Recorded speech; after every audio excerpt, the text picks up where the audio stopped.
Looks like I'm gonna have to use the hand of God with this one. I don't want this going in the drink.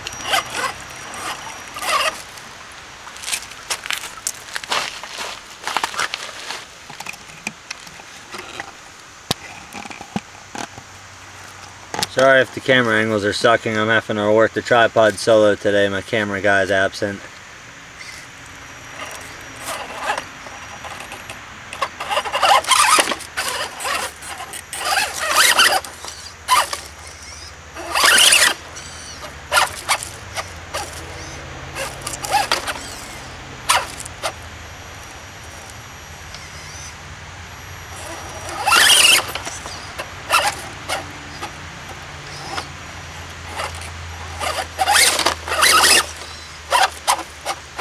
Can't get that elusive angle I want.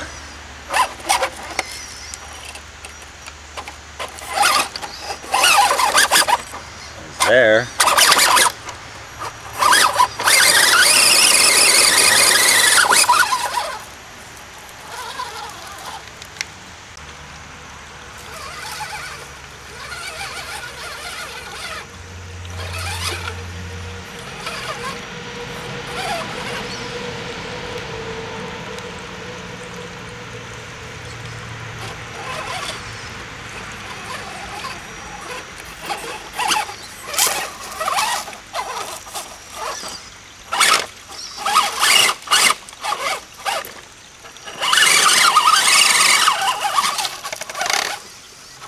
That's not anything stripping, that's the tire hitting the fender well.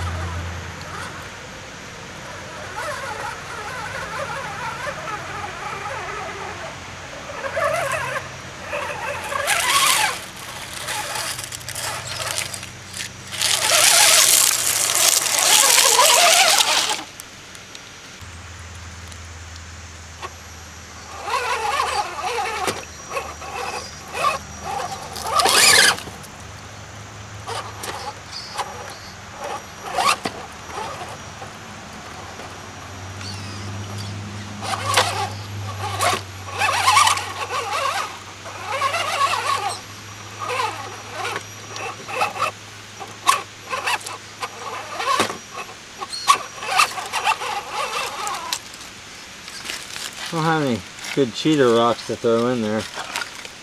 And that's gotten harder over the years, so actually, you know what, I do have a cheater rock. I found a couple.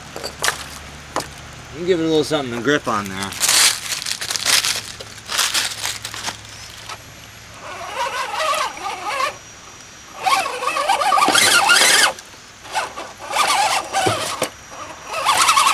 Grip or get hung up on.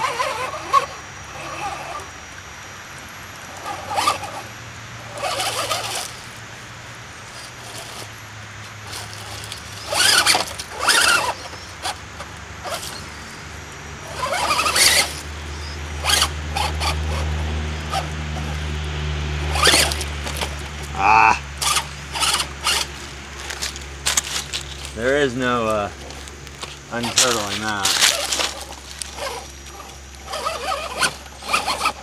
Okay.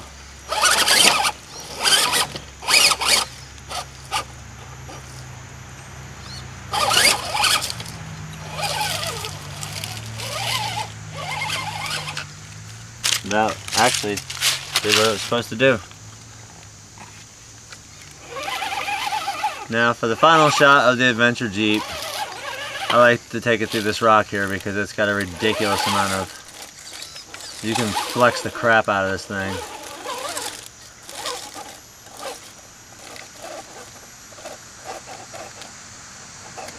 Look at that. That's a thing of beauty right there.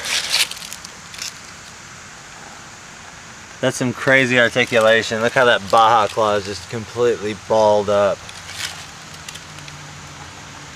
Either way, guys, right now this thing was originally running a 550 monster motor. Well, it decided it wanted to burn up. So as of right now, she's rocking a Homes Hobbies Crawlmaster 13 Turn Pro.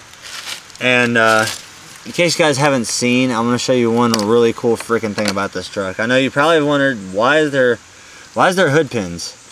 Well, for those of you who haven't already seen this truck on RCC, this truck actually has,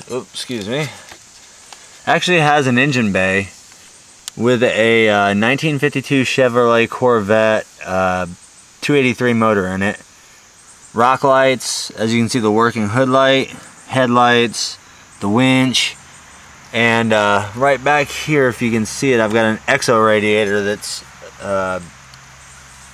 velcroed to the front grille of the Jeep. So I took the fan off the motor and turned it over to a electric cooled versus air cooled. But either way, this is one totally kick-ass rig. And actually, you know what? I might do one more thing too after I put the hood on, if I've got time, because this camera is dying. I should have charged the batteries a little bit more before I came out, so just stare at the front of the truck for a second, because I gotta show you guys this. This is just too cool. I know you guys can see the light bar up there, but what you can't see is how the light bar actually goes together. So probably what I'm gonna have to end up doing is cutting this so I can actually do it, then flipping back to showing it on. So bear with me. Okay, now as you guys can see, I've got a super bright 6 LED light bar that's waterproofed to go along with all the other lights, bells and whistles that I have on it. And real quickly before the camera dies, I'm going to show you exactly how this light is controlled. See, this TSC toolbox in the back here is recessed, and with wet hands it's really hard to pop it open, but there we go. Inside this right here, I got this little trick from my buddy Brandon, who you might remember from the Jeep versus Jeep video, or the little Jeep that kicked my ass. You'll remember from that video. What that is right there is just a smoke detector housing that I pulled out of an old smoke detector when we changed them, and I just cut it out and I left the wire leads on and then ran the wiring all the way up to the light bar, because this light bar is capable of 12 volts. So with that all in there, I can still flop down the toolbox and you never even know that there's anything in there. You just sit there and wonder, how the heck does that light bar work? And then we've got, for the spare tire, a nice wing nut. But before the camera dies, since it's now flashing red with no bars left, thanks as always for watching. Don't forget to rate, comment, subscribe if you like what you see. And we'll catch you guys next time. Later, guys.